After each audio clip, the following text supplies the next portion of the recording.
이제 우리 마음과 뜻과 정성을 다해서 거룩하신 하나님께 영과 진리로 예배드리겠습니다. 같이 기도하겠습니다.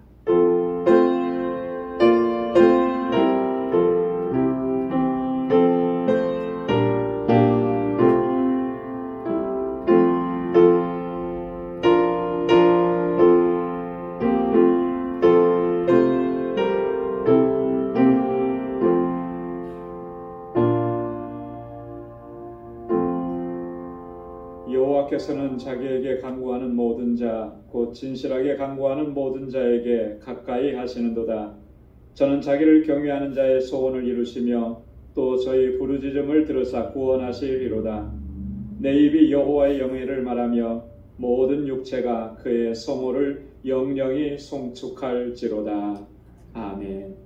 거룩하시고 자비로우신 여호와 하나님 아버지, 오늘도 이 하루를 은혜 가운데 믿음으로 살고 승리의 삶을 살아갈 수 있도록 인도해 주시고, 이 저녁에 다시금 주님의 앞으로 불러주셔서 우리가 마음을 같이하고 뜻을 같이하여 하나님을 찬양하고 예배케 하시니 감사합니다.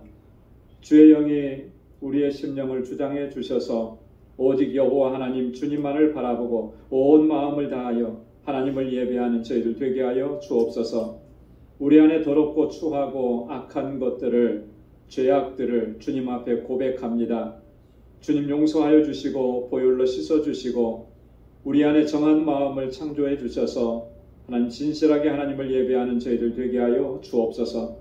우리의 예배를 받아주시고 오늘도 예비하신 하나님의 은혜와 평강으로 덧입혀 주옵소서. 감사하며 예수님의 이름으로 기원하옵나이다. 아멘.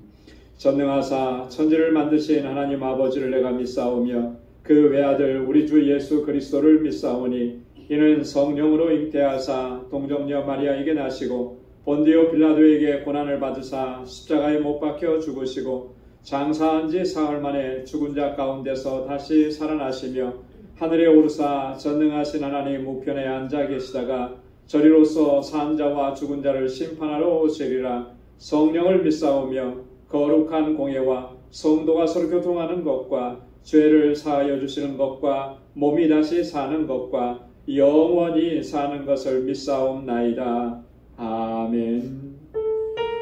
찬양을 하나님께 영광 드리겠습니다. 고요를 지나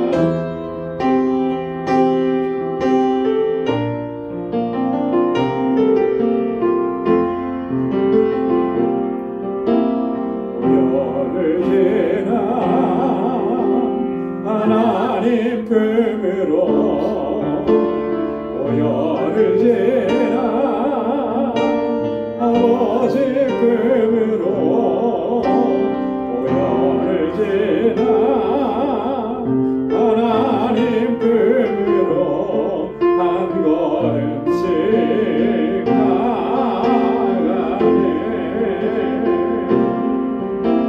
고요를 지나 하나님 품으로 고요를 지나 아버지 품으로 고요를 지나 하나님 품으로 한 걸음씩 나가네.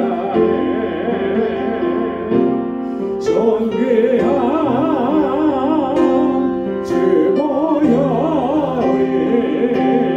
내 영을 새롭게 하시네. 존귀한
새롭게 하네. 아멘. 나의 죄를 씻기는 예수의 피밖에 없네. 박수하면서 찬양하겠습니다. 나의 죄를 씻기는 예수의 피밖에 없네. 다시 성쾌하기로 예수의 피밖에 없네. 예수의 흘린 피 날 위게 하오니 귀하고 귀하다. 예수의 피밖에 없네. 나를 성쾌하기는 예수의 피밖에 없네. 사죄하는 증거도 예수의 피밖에 없네. 예수의 흘린 피 날 위게 하오니 귀하고 귀하다. 예수의 피밖에 없네.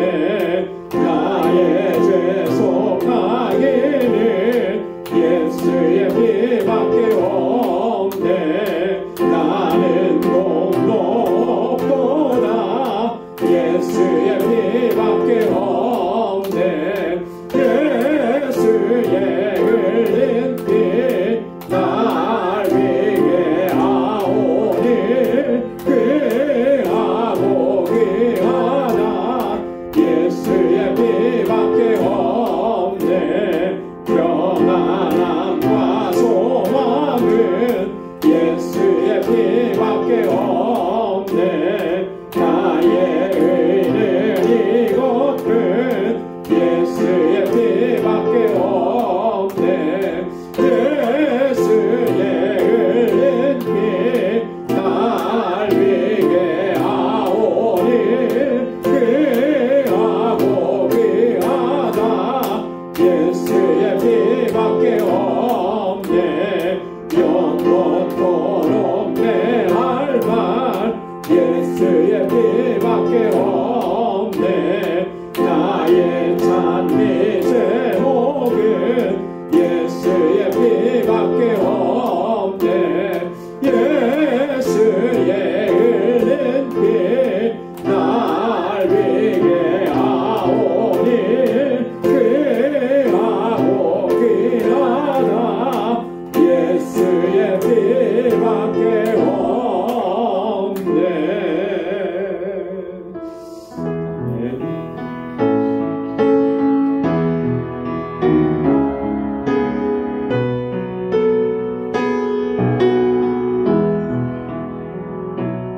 내 주 대신 주를 참 사랑하고 꼭 그에게 죄를 다고하리라.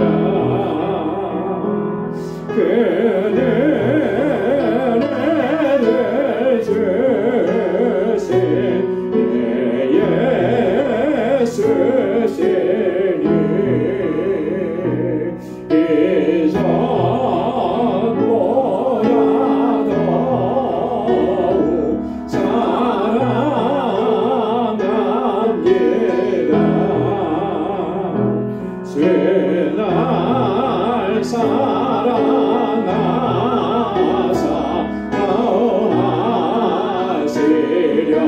하시려고 서신 자가 고난 당하셨도다.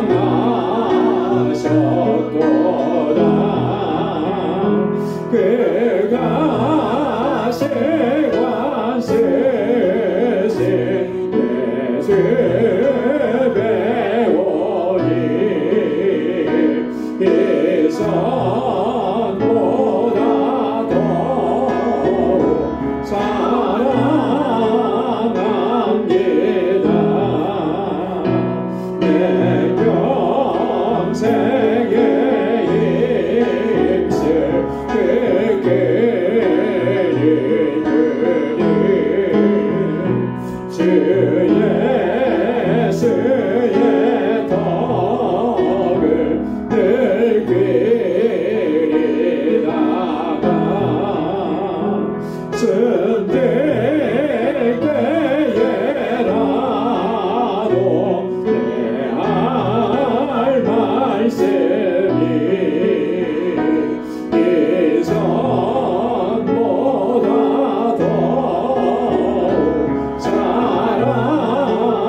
이전보다 더 주님을 사랑합니다. 우리가 그렇게 고백하며 하나님 앞에 설 수 있기를 소망합니다.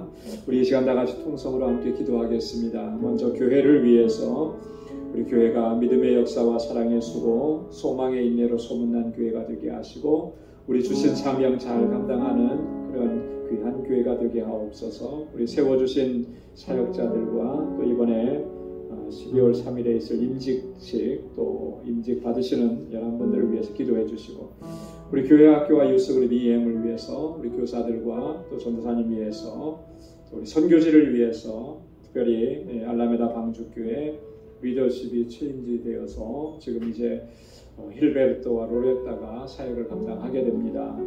위해서 같이 기도해 주시고 우리 니카라과의 임상순 선교사님, IT의 박창환 선교사님 함께 기도해 주시기 바랍니다.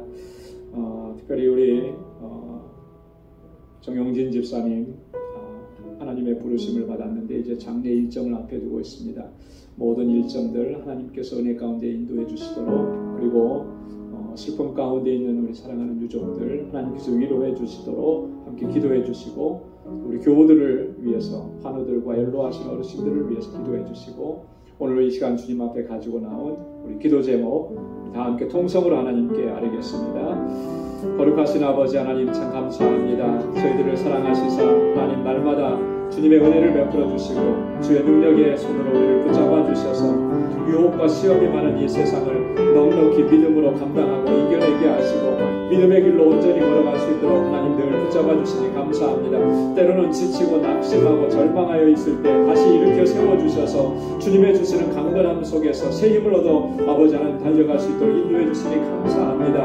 오 하나님 아버지 이 시간 저희들이 아버지 함께 모여서 아버지 주님을 찬양하고 예배하며 또 마음을 같이하여 주님 앞에 아뢰입니다. 하나님 우리 방주교회 주님 세우시고 여기까지 은혜 가운데 지켜주시고 인도해 주심을 감사합니다. 오 하나님 아버지 믿음으로 역사하는 믿음의 공동체가 되게 하시고 사랑의 공동체가 되게 하여 주시옵소서. 주님께서 우리를 어떻게 사랑해 주셨는지를 늘 기억하게 하시고 그 사랑으로 서로 사랑하고 아끼고 위로하고 격려하고 아버지 하나님 함께 아버지 힘을 합하여 달려가는 저희들 되게 하여 주시옵소서. 특별히 아버지 하나님 이 재단에 세워주신 하나님의 귀한 종들 기름 부어 세우신 하나님의 신실한 일꾼들을 능력의 장중에 붙들어 주시기 원합니다. 그 수고와 헌신을 통하여서 아버지 하나님 이 재단이 아름답게 세워져 가게 하시고 주님 보시기에 기뻐하시는 공동체가 되도록 인도해 주옵소서. 12월 3일에 있을 임직식 하나님 은혜 가운데 주관하여 주시옵소서. 우리 방주교회를 사랑하셔서 아버지 11명의 아버지 귀한 임직자들을 택해 주셔서 지금까지 또 훈련시켜 주시니 감사합니다. 하나님 저들이 정말 하나님 앞에 아버지 하나님 귀하게 쓰임받는 일꾼들이 다 될 수 있도록 은혜 위에 은혜를 더하여 주시고 능력의 장중에 붙들어 주시고 열심을 붓고 주를 섬기는 귀한 종들이 다 되게 하여 주시옵소서. 아버지 하나님 우리 주일학교와 유스그룹과 EM을 하나님 기억해 주옵소서. 아버지 하나님 다음 세대를 이끌어갈 하나님의 귀한 자녀들입니다. 아버지 하나님 주님을 경외하고 믿음으로 행하게 하시고 아버지 하나님 늘 주님 앞에 견고하게 서는 하나님의 자녀들이 다 되게 하옵소서. 저들을 위해 수고하는 우리 교사들과 우리 전도사님 아버지 능력의 장중에 붙들어 주시기 원합니다. 하나님 아버지 유스그룹과 EM이 날로 부흥하고 성장하게 하여 주시옵소서. 우리 선교지마다 하나님 큰 은혜와 막하여 주옵소서. 특별히 아버지 하나님 알라메다 방주교회 하나님 주님 세우셨습니다.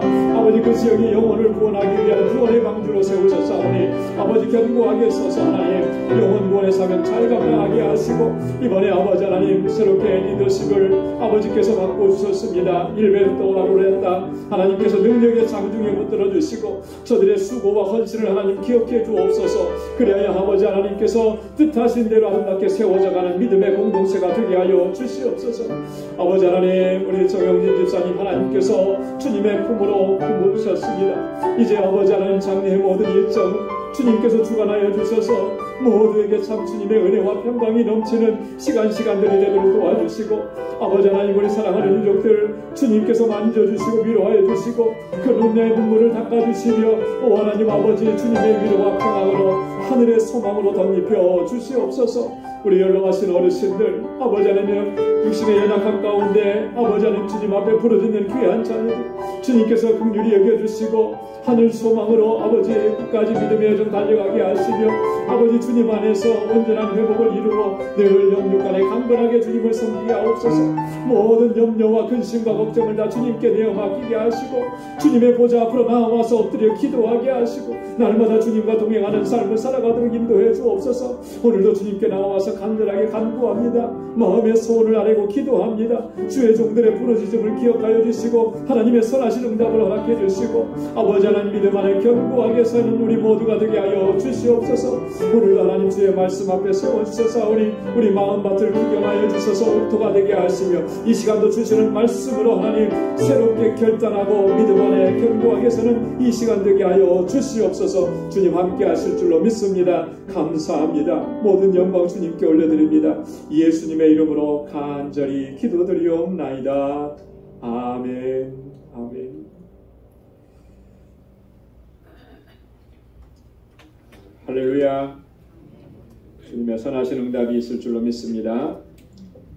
오늘 함께 묵상할 하나님 말씀은 고린도후서 제13장 1절에서 5절까지 말씀입니다. 고린도후서 13장 1절에서 5절까지 말씀, 우리 한 절씩 교독하고 5절 말씀을 함께 합독하겠습니다. 내가 이제 세 번째 너희에게 갈 터이니 두세 증인의 입으로 말마다 확정하리라.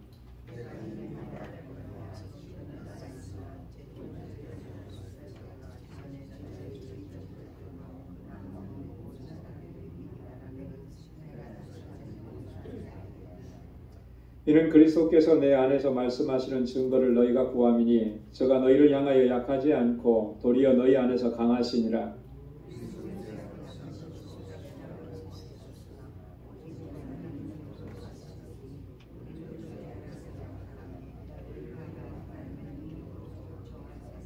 다 함께요. 너희가 믿음에 있는가 너희 자신을 시험하고 너희 자신을 확증하라. 예수 그리스도께서 너희 안에 계신 줄을 너희가 스스로 알지 못하느냐? 그렇지 않으면 너희가 버리운 자니라. 아멘.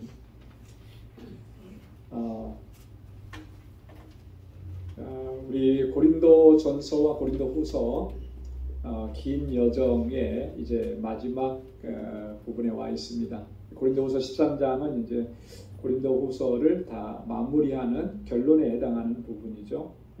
이번 주와 다음 주에 두 번에 나눠서 말씀을 좀 묵상하도록 하겠습니다. 여러분 어떻습니까? 지금 5절까지 말씀을 읽었는데 좀 바울의 좀 분위기가 어떤 것 같아요? 느낌이 지금까지와는 조금 다른 분위기를 좀 느낄 수가 있겠죠, 그죠? 굉장히 좀 톤이 바뀌었어요. 말하는 톤이.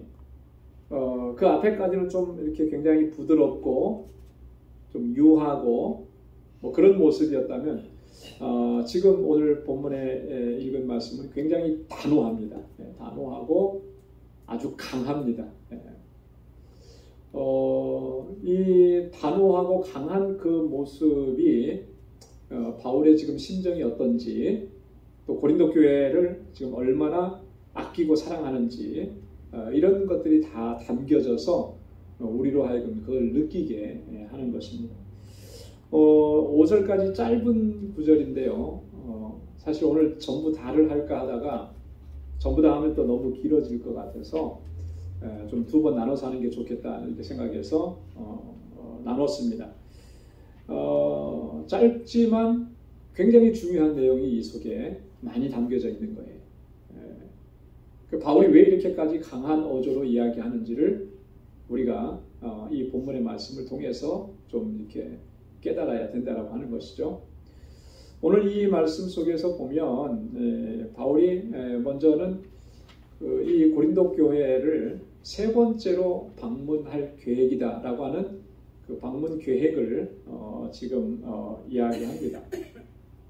그러면서 이번에 방문을 하게 되면 정말 그 변하지 않고 회개하지 않고 돌이키지 않는 사람들에 대해서는 단호하게 징계하겠다. 이렇게 일종의 경고를 하고 있는 그런 내용이에요. 지금까지 바울은 두 차례에 걸쳐서 고린도 교회를 방문했죠. 물론 첫 번째 방문은 고린도 교회를 세우는 그런 사역이었고, 두 번째 방문은 이제 고린도 교회가 문제가 많으니까 그 문제를 좀 어떻게든지 부드럽게 해결해 보려고 그렇게 방문을 했었고요. 근데 이 방문이 그 바울이 원하는 그런 어떤 목적, 그것을 다 이루지를 못했어요. 여전히 고린도 교회가 계속 해서 거짓 사도들에 의해서 현혹당하고 그런 사람들이 또 교회 공동체를 굉장히 혼란스럽게 하고 이런 일들이 있었단 말이죠. 그래서 세 번째는 이렇게 아주 단호하게 이야기하는 것입니다. 오늘 본문의 내용은 1절부터 4절까지는 이런 방문 계획과 또 징계에 대한 단호한 경고를 얘기하고, 5절 말씀 이 한 절이지만 여기에는 아주 우리가 꼭 명심해야 되는 아주 중요한 내용이 있습니다. 너희 자신을 시험하고 확증하라라고 하는 그런 내용으로 이야기하고 있는데, 정말 우리가 정말 필요한 그런 말씀들이에요. 그래서 오늘 이 말씀들을 좀 한 절씩 살펴보면서 또 도전받는 그런 귀한 시간이 될 수 있기를 바랍니다. 자, 1절에 보면 내가 이제 세 번째 너희에게 갈 터이니 두세 증인의 입으로 말마다 확정하리라. 첫 절부터 좀 강하죠. 세 번째 너희에게 갈 것이다. 그때 가게 되면 증인들의 입을 통해서 너희들이 했던 일들, 했던 말들 이거 하나하나 따져보겠다, 확인하겠다, 이제 이렇게 이야기를 했습니다. 자, 세 번째 간다 그랬죠. 첫 번째는 사도행전 18장 1절에서 11절까지 있는 내용입니다. 고린도 지역을 방문해서 거기에서 고린도 교회를 설립하고 거기서 목회를 했어요. 고린도 교회에서 설립하고 목회를 했는데 어느 정도 기간 동안 목회를 했을까요? 기억나십니까? 전에 한번 했는데 얼마요? 1년 반. 예. 기억력이 너무너무 좋으시네. 네? 여기 써 있어요? 참 제가 답을 다 주고 제가 여쭤봤는데 어쩐지 너무 정확하게 정답이 나온다 그랬어요. 1년 반 동안, 1년 6개월 동안. 사도행전 18장에 보면 그래요. 이 고린도 교회를 설립하는 과정에서 결정적으로 바울과 함께 동역을 했던 동역자 부부가 있죠. 브리스길라와 아굴라. 브리스길라와 아굴라는 원래 로마에서 살던 사람이에요. 근데 유대인 추방령을 받고 이 고린도 지역까지 온 거예요. 거기에서 이제 바울을 만나게 된 것이죠. 그래서 함께 이 고린도 교회를 이제 세워가는 겁니다. 그리고 디모데와 실라가 합류합니다. 그래서 이 정도의 어떤 그 리더십이면 굉장히 단단하잖아요. 그죠? 하나님께서 한 교회를 세우실 때 이렇게 다 예비해 놓으시는 것 같아요. 그리고 그걸 바울 혼자 하게 하지 않고 함께 동역하도록 이렇게 사람들을 붙여주시는 거죠. 그러니까 주님의 일은 동역하는 거라는 거죠. 함께 하는 거예요. 여러분, 제가 방주교회 담임 목사이지만 여러분, 이 교회를 저 혼자 이끌어가는 것이겠습니까? 그렇게 할 수 없는 거예요. 그죠? 저에게는 저에게 주신 역할이 있어요. 말씀을 전하고 또 말씀을 같이 나누고 또 우리 성도님들의 상황들을 살피고, 그래서 pastoral care하고 목회적인 돌봄을 하고, 이제 이게 저에게 주신 사명이에요. 그죠? 그리고 장로님으로 세워주시고 권사님으로 세워주시고 안수집사님으로 세워주시고 또 각 기관의 기관장들로 세워주신 것은 다 각각의 그 역할들을 주신 거예요. 그래서 다 같이 마음을 합해서 서로 동역해서 그렇게 교회를 세워가는 거. 그게 하나님의 뜻이라고 하는 거죠. 그래서 여러분, 한 사람 한 사람이 정말 중요한 것입니다. 여러분들의 있는 자리와 여러분들이 주님께서 주신 그 직분, 그 사명들이 너무나 중요한 거예요. 그 중에 하나가 예를 들어서 그 역할을 다 못한다고 하면 여러분 어떻게 되겠습니까? 그 공동체가 뭔가 좀 어려움이 생기게 되는 거예요. 마치 자동차를 보면 자동차는 제가 뭐 이렇게 다 해부해 보지는 않았습니다만 아주 수많은 그런 어떤 그 부품들로 이루어졌잖아요. 각각의 역할들이 다 다른데 그 중에 뭔가 하나가 문제가 생기면 특히 엔진 쪽에서 뭐가 문제가 생기면 딱 체크 엔진 사인이 들어오더라고요. 그죠? 그래서 그거 고치지 않으면 이 자동차가 정상적으로 움직이지 않는 거예요. 그런 거가 마찬가지입니다. 그래서 여러분들이 있는 그 자리, 여러분들이 맡은 그 직분과 그 사명이 이 교회를 세워가는데 너무나 중요한 것이다라는 것 꼭 기억하고 또 내게 맡겨주신 직분에 우리가 마음을 같이해서 최선을 다해야 할 줄로 믿습니다. 이 첫 번째 방문 동안에 1년 6개월 동안 고린도 교회를 섬겼고요. 고린도 교회를 섬기는 중에 바울은 주님께로부터 환상 중에 분명한 약속을 받았습니다. 그게 사도행전 18장 9절로 10절인데 주님께서 바울에게 너는 두려워하지 말고 잠잠하지 말고 말하라고 내가 너와 함께 있을 것이니까 너를 해롭게 할 자가 없을 것이다 이렇게 약속해 주시고 그리고 또 뭘 말씀해 주셨냐면 이 성 중에 누가 많다 그랬어요? 내 백성이 많다. 하나님께서 구원할 그 백성들이 많다라고 해주신 거예요. 자, 그러니까 예를 들어서 어부가 그죠? 그물을 들고 바다에 갔는데 여기가 어군이 형성이 된 거예요. 그물만 던지면 고기를 잡을 수 있는 거예요. 여러분 그 자리를 떠날 수 있겠습니까? 그 자리 떠난다 그러면 그거는 좀 이상한 사람이죠. 거기서 계속해서 고기를 낚아야 되는 거죠. 마찬가지예요. 하나님께서 이렇게 영원 구원의 어장을 마련해 주신 거예요. 그래서 이 성 중에 내 백성이 많다. 그러니까 다른 데보다도 유독 길게 1년 6개월이라는 시간 동안에 여기서 복음을 전하고 또 교회를 세우고 섬겨왔다라고 하는 거죠. 이런 환상을 받고 주님의 약속의 말씀을 들었다라고. 자, 두 번째 방문은 그렇게 해서 이제 고린도 교회를 떠나서 3차 선교 여행을 떠나게 됩니다. 그 기간이 약 한 3년 정도 되는데요. 이 3차 선교 여행 중에 다시 한번 이 고린도 교회를 방문을 하게 됩니다. 그게 이제 고린도전서 16장 5절에서 7절까지에 있는 그런 내용들이고요. 자, 그런데 여기 보면은 이번에 이제 세 번째 방문 계획을 얘기하면서 내가 가면 두세 증인의 입으로 말마다 확정하리라 이렇게 얘기를 했습니다. 굉장히 엄중하고 강경한 자세. 이렇게까지 얘기하게 된 배경은 바울이 그랬잖아요. 두 번이나 방문을 했었고, 그죠? 편지도 보냈죠. 첫 번째 편지 보냈죠. 고린도전서. 두 번째 편지 보냈습니다. 그 두 번째 편지는 어떤 편지라고 그랬죠? 눈물의 편지라고 그랬죠. 지금 우리에게는 전해지지 않은. 너무나 바울이 안타까우니까 정말 간절한 마음을 가지고 그렇게 편지를 써서 보낸 거예요. 그럼에도 불구하고 고린도 교회가 이렇게 회복이 되지 않는 거죠. 그러니까 이제 세 번째 내가 갈 때 아주 엄중하고 강경하게 그렇게 대하겠다. 죄인들에 대해서는 철저하게 징계하겠다라고 하는 그런 의지인 거죠. 그래서 그들의 죄의 내용, 죄목들, 사실관계 이런 것들을 다 따져보겠다, 확인하겠다라고 하는 거예요. 이 죄에 대한 징계에는 성경의 말씀은 반드시 증인을 세워서 확증해야 된다라고 하는 것이 하나님의 말씀입니다. 그래서 율법에 보면 신명기 19장 15절에 보면 누군가가 악을 행하든지 죄를 범했을 때 증인을 한 사람 세우지 말라 그랬어요.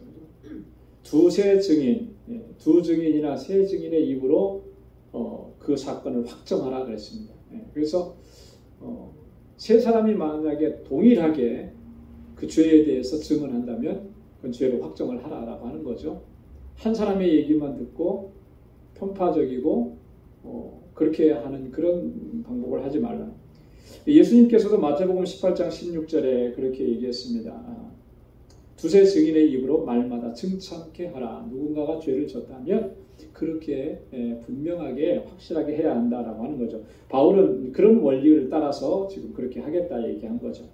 자, 근데 2절에 가면 아주 더 강경해집니다. 내가 이미 말하였거니와 지금 떠나 있으나 두 번째 대면하였을 때와 같이 전에 죄 지은 자들과 그 남은 모든 사람에게 미리 말하노니 내가 다시 가면 용서하지 아니하리라. 이번에 다시 가면 그 죄가 여전히 있다면 여전히 교회를 혼란스럽게 하고 여전히 사람들을 미혹해 하고 분쟁을 일으킨다면 내가 다시 가면 용서하지 않겠다. 그렇게 단호하게 이야기하는 것입니다. 여러분이 그 권고와 징계라고 하는 것은 사실 그 교회 공동체 안에 반드시 필요한 그 내용입니다. 권고라고 하는 것은 좀 이렇게 좀 약간 그 무게감이 좀 덜하죠, 그죠? 이렇게 해서 잘 해야 되지 않겠습니까? 잘 해야 됩니다. 이렇게 얘기하는 거예요. 징계는 뭐죠? 잘못한 것에 대해서 반드시 책벌을 가하는 거예요. 벌을 가하는 겁니다. 이 권고와 징계는 우리 뭐 장로님들 다 우리 그 장로 임직 받으실 때 다 공부하면서 다 우리 헌법을 통해서 배웠어요, 그죠? 우리 교단 헌법에 보면 그 안에 이제 권고와 징계라고 하는 편이 있습니다. 그것은 이제 뭐 성경의 원리를 따른 것이고요.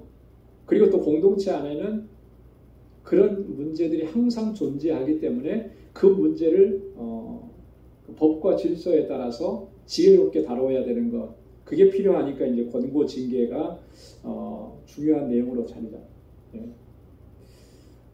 우리가 고린도전서의 말씀을 묵상하다가 고린도전서 5장 1절로 2절에 이런 내용을 우리가 한번 살펴봤죠.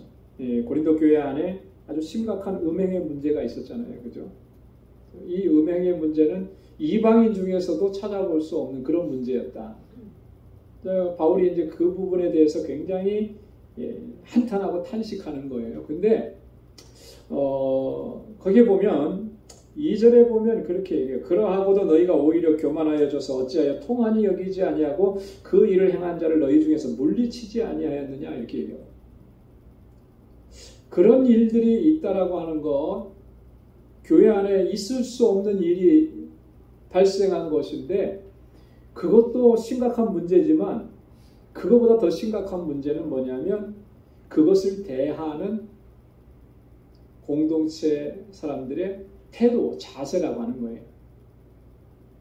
이런 음행의 문제, 이런 음행을 행한 사람들을 대하는 그 태도와 자세가 바울은 더 한탄스러운 거예요. 그래서 너희가 교만해져서 어찌 통한이 여기지 않느냐, 그 일 행한 자를 너희 중에서 물리치지 않느냐. 이 물리치지 않느냐라고 하는 말은 요즘 표현으로 말하면 뭐예요? 징계하지 않느냐 이런 얘기인 거예요. 그죠? 통한이 여긴다라고 하는 말은 뭐죠? 통한이 여긴다. 뼈저리게 탄식한다라고 하는 거예요. 그죠? 영어 성경에는 보니까 이 그 슬픔으로 가득 찬 것, 그걸 얘기해요. 어떻게 우리 안에 이런 일이 생길 수 있을까라고 하는 그런 탄식과 슬픔과 고통과 괴로움이죠. 이게 교회 안에 없다라고 하는 거예요. 요즘에 교회를 향해서 종종 그런 표현들을 많이 씁니다. 그건 뭐냐면 교회가 자정 능력을 잃었다. 자정 능력. 자정 능력이라고 하는 말은 뭐예요? 스스로가 깨끗게 하는 노력이잖아요. 그죠?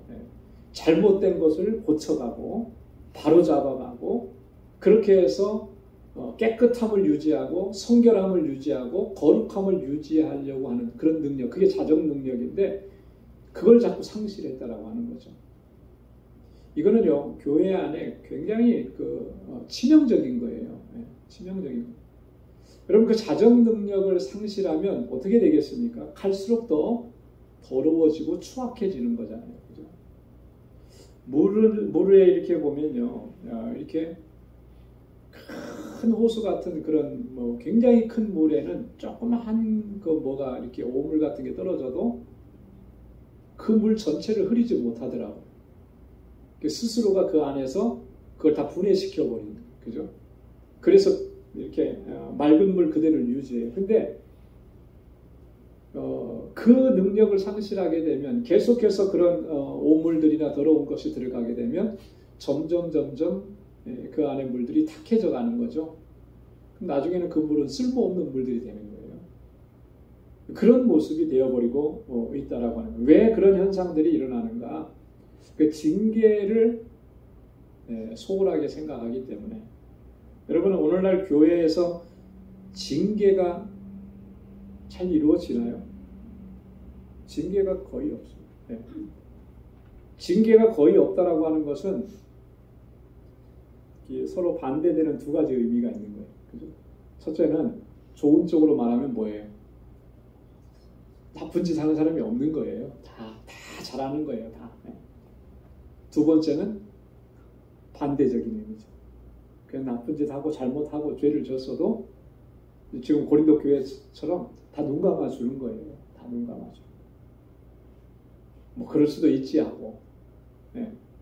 그렇게 하는 거예요. 이 두 가지인 것 같아요. 네. 현대 교회는 그 부분이 사실 교회가 자정 능력을 상실하게 하는 가장 중요한 요인 중에 하나가 되는 것입니다. 여러분, 권고와 징계는 교회의 질서를 회복하고 평안을 유지하고 덕을 세우고 교회를 성결하게 하는데, 거룩하게 하는데 정말 중요한 거죠. 근데 그것을 소홀히 하게 된다면 교회는 더 혼란스러워지고 더 힘들어지게 된다라고 하는 것이죠. 바울은 그래서 고린도전서 5장에서 그렇게 탄식하고 이야기했던 것입니다. 징계를 통해서 잘못을 뉘우치는 사람들은 어떻게 하겠습니까? 용서하는 거죠. 그래서 다시 회복시켜주는 거죠. 만약에 회개치 않고 계속해서 그렇게 잘못을 행한다 그러면 처벌을 하게 되는 거예요. 교회 법에 의해서 가장 높은 수위의 처벌은 뭐겠습니까? 출교예요. 출교. 그 공동체에서 쫓아내는 거예요. 그래서 바울이 얘기해요. 그 일을 행한 자를 너희 중에서 물리치지 아니하니. 출교라고 하는 그런 강한 수위의 징계를 함으로 인해서 그것을 통해서 그 사람이 자기 죄를 깨닫게 하는 거예요. 깨닫게. 그런 모습들이 회복이 되어져야 교회는 거룩함을 지켜나갈 수가 있다라고 하는 것이죠. 바울이 그래서 내가 다시 가면 너를 용서하지 아니하리라. 용서하지 않는다는 바울의 심정은 너 그렇게 잘못했으니까 너는 완전히 없애버릴 거야, 이런 의미가 아니죠. 그죠? 그렇게 강하게 징계해서라도 너희가 깨닫고 회개하고 돌이키기를 바란다라. 그게 바울의 마음이라고 하는 것입니다. 자, 3절에 보면 그래서 이는 그리스도께서 내 안에서 말씀하시는 증거를 너희가 구함이니 저가 너희를 향하여 약하지 않고 도리어 너희 안에서 강하시니라. 내가 이렇게 하는 이는 그런 것은 뭐냐면 바로 2절에서 바울이 내가 다시 가면 너희를 용서하지 아니하리라 이렇게 얘기했잖아요. 이렇게 단호하게 말하는 이유를 지금 설명을 하는 것입니다. 왜 이렇게까지 말할 수밖에 없느냐라고 하는 거죠. 그리스도께서 내 안에서 말씀하시는 증거를 너희가 구함이니 라고 바울이 이렇게 얘기합니다. 이 부분은요, 이런 그 배경을 담고 있는 거예요. 지금 고린도 교회 성도들이 바울을 집중적으로 공격했던 그 중요한 내용이 뭐였습니까? 바울의 사도직에 대한 그런 공격이었죠. 비판이었고, 바울의 사도직을 비판하고 공격한다라고 하는 것은 결국 바울의 입을 통해서 나오는 모든 말들이 이게 참이 아니다, 주님의 말씀이 아니다, 이렇게 부정하는 것과 같은 거예요. 그래서 너희가 지금 그리스도께서 내 안에서 말씀하시는 증거를 너희가 구하는 것이다, 이렇게 바울이 좀 표현을 한 거죠. 그러니까 바울이 거기 가서 무슨 말을 해도 바울의 사도직을 인정하지 않고 바울을 비판하고 이러는 사람들한테는 그 말이 주님의 말씀으로 들려지겠습니까? 결코 들려지지 않는 거죠. 네, 그래서 바울이 이렇게 얘기하는 거예요. 자, 그러면서 저가 너희를 향하여 약하지 않고 도리어 너희 안에서 강하시니라 이렇게 얘기하는 거예요. 여기서 말하는 저는 누구예요? 그리스도를 말씀하는 거죠. 그리스도는 결코 약하지 않다. 이 그리스도는 약하지 않다라고 하는 말 당연한 것인데 왜 바울이 이렇게 얘기하냐면 지금 고린도 교회 성도들 가운데는 특히 또 바울을 비판하면서 또 한 가지 비판하는 내용이 있었어요. 바울의 사도직에 대해서도 비판했을 뿐만 아니라 또 하나는 뭐였죠? 바울은 약하다라고 하는 거죠. 인간적으로 볼 때. 예. 지금 거짓 사도들이 와서 자신들이 자랑하는 것들은 대단한 것들을 자랑했잖아요. 근데 바울은 한 번도 그런 것들을 자랑한 적이 없어요. 그러니까 고린도 교회 성도들은 바울을 그렇게 무시하고 저가 진짜 사도가 아니니까 이렇게 그리고 바울의 인간적인 약점들을 이제 가지고 바울을 비난한 거죠. 실제로 바울이 정말 말을 잘 못하고 그랬는지는 모르겠지만 바울이 그 정도로 비판을 받을 정도로 무시와 멸시를 받을 정도로 말을 못하고 그러지는 않았어요. 바울이 스스로가 자기가 그렇게 얘기를 했죠. 그렇죠? 뭐라고 했습니까? 나는 뭐에는 졸하다 그랬어요. 말에는 졸하나 지식에는 그렇지 아니하니 바울이 그렇게 얘기했거든요. 고린도후서 11장 6절에 보면 그 이제 아마 이렇게 말을 하게 된 배경은 고린도 교회 성도들 중에 일부가 그렇게 얘기한 거예요. 바울이 말하는 것도 시원치 않고 뭐 조리 있게 말하는 것 같지도 않고 강하지도 않고 이렇게 얘기를 했던 거예요. 자, 그러니까 이런 인간적인 면으로 바울을 공격했던 것인데 그리스도는 너희를 향해서 약하지 않다. 도리어 너희 안에서 강하시다. 이렇게 얘기해요. 자, 이게 뭔 얘기냐면 이런 거예요. 바울이 너희가 나를 인간적으로 볼 때는 약하게 보지만 내가 그리스도 안에 있고 그리스도께서 내 안에 계시니 너희들이 생각하는 것처럼 그렇게 약하지 않다. 왜? 내 안에 그리스도가 강하시기 때문에. 강하신 그리스도께서 내 안에서 역사하시고 나는 그분을 의지하고 지금까지 복음을 증거하고 너에게 말씀을 전했다라고 하는 것을 바울이 여기서 다시 한번 밝히고 있는 것입니다. 여러분 그렇죠. 우리 인간적으로 보면 우리 한 사람 한 사람은 참 부족하기 그지없죠. 가끔씩 그 어떤 목사님들의 어떤 모임이나 세미나나 이런 데 가면 그런 걸 좀 많이 느껴요. 뭐냐면 뭐 예전에 그 어떤 그 유행가 가사 보니까 그대 앞에만 서면 나는 왜 이렇게 작아지는가 뭐 그런 내용이 있었잖아요. 근데 그런 모임에만 가면 저는 굉장히 위축되고 작아지더라고요. 그러면서 이제 앞에서 뭐 세미나를 인도하든지 뭐 강연을 하든지 뭐 이렇게 하시는 분들 보면 참 대단하다. 어떻게 저렇게까지 할 수 있을까? 또 이렇게 말씀하시는 거 보면은 뭐 이렇게 아주 그냥 말씀도 너무 잘하시고 저는 사실 이렇게 말도 잘 못하고요. 그래서 너무 부럽기도 하고 또 제가 이렇게 작아지는 것 같은 느낌도 종종 받기도 하고 그래요. 인간적으로 보면, 육신적으로 보면 우리는 아마 다 어떤 분야에 있어서 다 그렇게 생각을 할 거예요. 근데 우리가 우리의 나의 그 인간적인 약한 부분들을 보면서 그렇게 약해지고 소심하게 낙심하고 그렇게 주님의 일을 감당해야 되는 것이 아니라 내 안에 계시는 강하신 주님, 능력의 주님, 그분을 바라보고 그분을 의지하고 그렇게 나아가야 할 줄로 믿습니다. 오늘 사도 바울이 그렇게 지금까지 살아왔고 또 지금까지 그렇게 사역을 감당했던 거예요. 물론 사도 바울이 대단한 지식이 있었고 또 대단한 가문 출신이고 뭐 그랬죠.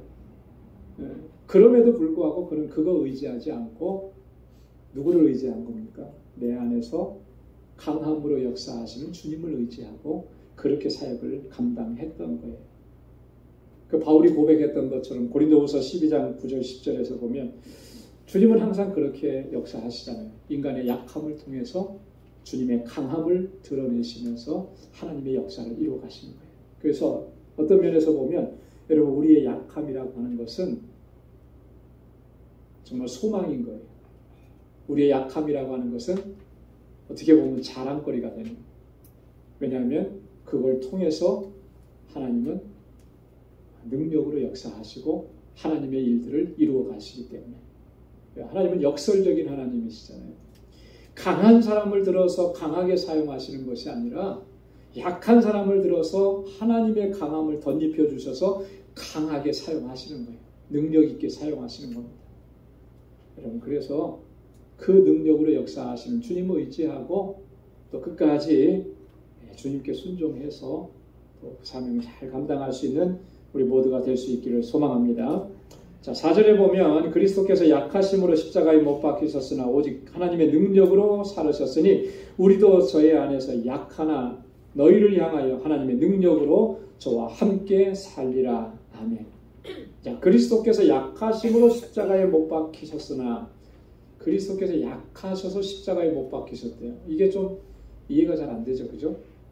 정말로 주님께서 약하셔서 십자가에 못 박히셨나요? 그거 아니잖아요. 뭘 얘기하는 거냐면 이런 거예요. 주님께서 약하심으로 라고 하는 말은 이런 겁니다. 성자 하나님께서 성부 하나님의 뜻에 순종하셔서 어떻게 하셨습니까? 인간의 몸을 입고 이 땅에 성육신하서 오셨잖아요.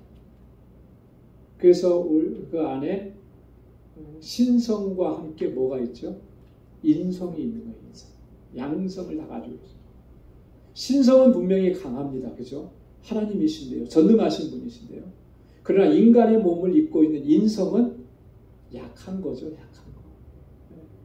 그래서 그 인성을 가지시고 인간의 몸을 입고 우리의 죄를 담당하시고 십자가에 달려 돌아가셨다는 그런 의미인 거예요. 그런 의미에서 약하심이라고 하는 거죠. 인간의 몸을 입으셨다라고 하는 측면에서. 자, 그런데 여기에는 또 하나 의미가 있는데 뭐냐면 하나님의 뜻에 온전히 순종하셨다라고 하는 의미가 담겨져 있는 거예요. 그죠? 예. 그의 약하심은 정말로 아무것도 능력을 행할 수 없어서 약함이 아니라 하나님의 뜻에 온전히 순종하시는 약함이라고 하는 거죠. 여러분 그래서 우리가 하나님의 뜻에 순종할 때 어떤 측면에서 보면 사람들의 눈에 사람들의 관점에서 보면 한없이 약해 보일 수가 있어요. 그렇지 않겠습니까? 그죠?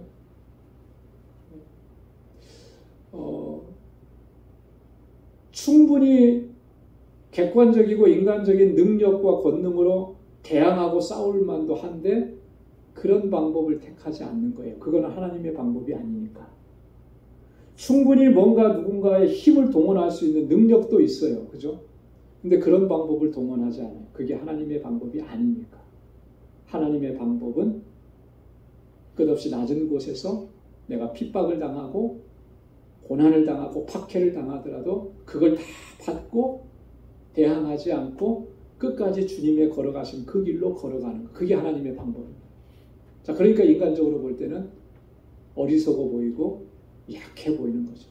하지만 그걸 통해서 하나님은 하나님의 역사하심을 보여줍니다. 하나님께서 그 생명을 구원하시는 놀라운 역사를 보여주신다. 그래서 결국에는 어떻게 합니까? 하나님의 능력으로 살아나셨다. 약해서 소멸되고 다 없어진 것 같았는데 아니죠. 하나님께서 살리셨잖아요.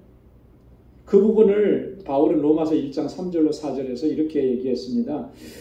이 아들로 말하면 육신으로는 다윗의 혈통에서 나셨고 성결의 영으로는 죽은 가운데서 부활하여 능력으로 하나님의 아들로 인정되셨으니 곧 우리 주 예수 그리스도시라. 할렐루야. 약해서 십자가에 달려 죽어서 소멸된 것 같은데 그렇게 하지 않고 하나님의 능력으로 죽음 가운데서 부활하셔서 하나님의 아들로 다시 그 자리로 회복시켜 주셨다. 그것을 지금 얘기하는 것입니다. 그래서 우리가 저의 안에서는 약하지만 너희를 향해서는 하나님의 능력으로 저와 함께 산다. 지금 고린도 교회를 향해서 나아가는 바울에게 능력을 주시는 분이 여호와 하나님이심을 이야기하는 것입니다. 자, 그러면서 마지막으로 결론으로 이렇게 얘기합니다. 너희 자신을 시험하고 확증하라 그렇게 얘기하는데요. 자, 5절 말씀 우리 함께 같이 읽어보겠습니다. 너희가 믿음에 있는가 너희 자신을 시험하고 너희 자신을 확증하라. 예수 그리스도께서 너희 안에 계신 줄을 너희가 스스로 알지 못하느냐? 그렇지 않으면 너희가 버리운 자니라. 아주 중요하죠. 지금 바울이 지금 조만간에 이제 세 번째로 고린도 교회를 방문하게 됩니다. 그러면 아주 지금 얘기한 것처럼 단호하게 그렇게 할 거예요. 자, 그러니까 그 안에 너희는 어떻게 하라는 거예요? 너희가 믿음 안에 있는가? 먼저 너희 자신을 테스트하고 확증해보고 살펴보라는 거예요. 여러분 이게 참 중요해요. 믿음에 있는가 살펴보라. 여러분 우리 그리스도인의 삶과 모든 사역의 핵심적인 내용은 뭐냐면 믿음 안에서 행하는 거예요. 믿음으로 행하는 거예요. 히브리서 11장 6절에서 히브리서 기자가 뭐라고 얘기했습니까? 믿음이 없이는 하나님을 기쁘시게 못하나니 했어요. 믿음으로 하지 않는 모든 일들은 하나님의 기쁨이 될 수가 없는 거예요. 그러니까 믿음으로 하지 않는다라고 하는 말은요, 다른 의미로 얘기하면은 내 의지, 내 야망 가지고 한다는 거예요. 내 명예를 위해서 한다라고 하는 그런 의미예요. 그런 것들이 하나님을 기쁘시게 할 수 있겠느냐? 그럴 수 없다라고 하는 것이죠. 데살로니가전서 1장 3절에도 보면 바울이 데살로니가 교회를 칭찬하면서 그들을 항상 쉬지 않고 기억한다 그랬는데 그 첫 번째로 얘기한 게 뭐냐면 믿음의 역사. 믿음의 역사. 여기서 말하는 역사는 뭐죠? 히스토리인가요? 히스토리가 아니고, 그죠? 믿음으로 행한다라고 하는 거예요. 믿음으로. 역사한다 그러죠, 우리가. 어떤 일을 이루어간다 그러죠. 믿음으로 일한다라고 하는 거예요. 여러분 교회 공동체는요, 뭐 거기 안에 뭐 이렇게 뭐죠, 뭐 유능한 사람, 유명한 사람, 실력 있는 사람 다 있을 수 있어요. 세상에서 봤을 때 정말 대단한 사람이 있을 수 있습니다. 아무리 그렇게 대단한 사람이 많이 있어도 그런 어떤 세상의 힘이나 권력이나 지식을 가지고 주님의 일을 감당하는 거 아니에요. 믿음으로 감당하는 겁니다. 믿음으로 감당한다라고 하는 것은 정말 하나님의 뜻이 무엇이냐? 그 하나님의 뜻을 찾아서 그 하나님의 뜻을 분별하고 그 하나님의 뜻대로 행하려고 하는 거예요. 또 믿음으로 행한다라고 하는 것은 철저하게 하나님 의지한다라고 하는 거죠. 내가 이런 지식을 가지고 있으니까 그거 의지하는 게 아니고, 비록 내가 그런 지식이 있어도 이 일을 감당하기 위해서 하나님의 지혜를 구하는 그 자세, 그게 믿음으로 행하는 거예요. 여러분 뭐든지 다 오래 하다 보면 이게 경력이 쌓이잖아요. 그죠? 노하우가 생기지 않습니까? 목회도 이렇게 하다 보니까 목회적인 노하우가 생기더라고요. 노하우가 생기면 어떻습니까? 편해요, 편해. 그죠? 그러면 근데 그때부터가 신앙적인 이 교회 일이나 영적인 일들은 그때부터가 파멸되는 거예요. 주님의 일이 편해지기 시작하면, 그러면 긴장 안 하죠. 그죠? 설교가 편해지기 시작하면 설교 준비하는데 그만큼 힘을 다 기울이지 않아요. 그죠? 성경 공부가 편해지기 시작하면 대충 해도 된다고 생각을 해요. 교회 일이 편해지기 시작하면 그러면 대충 이만큼만 해도 된다고 생각해요. 여러분 그렇게 해서 뭐 어떤 일들이 되어질 수 있어요. 설교도 할 수 있고 성경 공부도 이끌어갈 수 있고 교회 일도 할 수 있습니다. 그런데 그렇게 한 것이 과연 하나님께서 기뻐하시겠느냐라고 하는 거예요. 기뻐하시지 않겠죠. 왜요? 믿음으로 하지 않기 때문에. 그래서 항상 지금 바울이 지금 얘기하는 게 그거예요. 정말 우리에게 딱 주시는 말씀 아닙니까? 너희가 정말 믿음으로 하느냐, 너희가 믿음 안에 있느냐, 이거 살펴보라는 거잖아요. 확증해보라는 거잖아요. 테스트해보라는 거잖아요. 여러분, 날마다 우리가 우리 자신을 그렇게 테스트해야 돼요. 내가 정말 믿음으로 행하고 있느냐, 믿음으로 살아가고 있느냐. 예수 그리스도께서 너희 안에 계신 줄을 너희가 스스로 알지 못하느냐. 여러분, 우리 안에 주님이 계시잖아요. 그죠?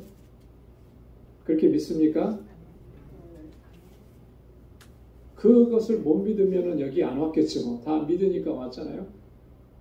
자, 근데 정말 내 안에 예수님이 계시다라고 하는 것을 믿는 사람답게 지금 내가 살아가고 있느냐라고 하는 거죠. 여러분, 주님이 내 안에 계시다라고 하는 것을 분명하게 확신하고 믿는다면 우리의 말하는 것이나 우리의 행동하는 것이나 이런 것들이요, 달라질 거예요. 지금과는 달라질 겁니다. 주님이 내 안에 계시는데 내가 그런 말을 할 수 있습니까? 그런 행동을 할 수 있습니까? 할 수 없는 거예요. 여러분 보십시오. 그렇지 않으면 너희가 버리운 자니라. 무시무시한 말을 한 거죠. 그죠? 그리스도께서 너희 안에 계시지 않으면 너희는 어떤 사람이라는 거예요? 버리운 자라고 하는 거잖아요. 버리운 자. 이 버리운 자라고 하는 말은 헬라어로 테스트에 합격하지 못한, 부적격한 이런 의미예요. 테스트가 있으면 합격해야 되잖아요. 통과해야 되잖아요. 통과 못했다라고 하는 거죠. 통과 못했으니까 버려지는 거예요. 그리스도께서 내 안에 계심을 우리가 알지 못하고 그리스도의 인도하심을 따라서 그렇게 말하고 행동하고 사역을 감당하지 않으면 너희는 어떤 사람이라는 거예요? 버리운 자라. 그러니까 그렇게 되지 않도록 너희가 믿음 안에서 행하는지 날마다 너희 자신을 시험하고 너희를 확증하라. 여러분, 오늘 우리가 정말 주님의 일을 감당하고 믿음으로 살아갈 때 날마다 우리 자신을 점검하고 돌아보고 내가 정말 진정으로 믿음으로 살아가고 또 믿음으로 행하고 믿음으로 이 사명을 감당하고 있는지 돌아보면서 하나님 앞에 나를 바로 세워갈 수 있는 그런 신실한 주의 일꾼들이 다 될 수 있기를 주님의 이름으로 축원합니다. 기도하겠습니다. 하나님 아버지, 감사합니다. 오늘도 이 저녁 저희들에게 귀한 말씀을 허락해 주시고 오늘 고린도 교회 성도들을 향해서 단호하고 강경하게 선언했던 이 바울의 이 말씀이 오늘 나를 향하신 말씀인 것을 하나님 이 시간 깨닫게 하여 주셔서 우리가 정말 믿음 안에서 행하고 있는지 우리 자신을 늘 살펴보고 또 돌이켜보고 하나님 앞에 우리를 바로 세워갈 수 있는 저희들 되게 하여 주옵소서. 그리하여 주님께서 정말로 착하고 충성된 종이라고 칭찬하시며 하나님께서 기뻐하시는 믿음의 사람으로 온전히 서서 하나님의 뜻에 합당하게 행할 수 있는 귀한 주의 종들이 되도록 인도하여 주옵소서. 우리 방주 권속들의 가정과 또 직장과 일터와 또 허락해 주신 믿음의 기업들을 항상 견고하게 지켜주셔서 하나님의 은혜와 복이 가득히 넘쳐나고 또 세상 가운데 하나님께서 주시는 은혜를, 그 사랑을 널리 나누며 살아가는 귀하고 복된 삶이 되도록 인도해 주옵소서. 이제는 우리 주 예수 그리스도의 무한하신 은혜와 하나님 아버지의 크고 놀라우신 사랑과 성령의 위로 교통 충만하심의 역사가 믿음으로 행하며 하나님의 뜻을 쫓아 주님 앞에 온전한 순종으로 나아가기를 결단하는 우리 방주의 모든 믿음의 권속들과 저들의 가정과 직장, 생업의 터전과 학업 위에 이제로부터 영원까지 함께 하시기를 간절히 축원하옵나이다. 아멘.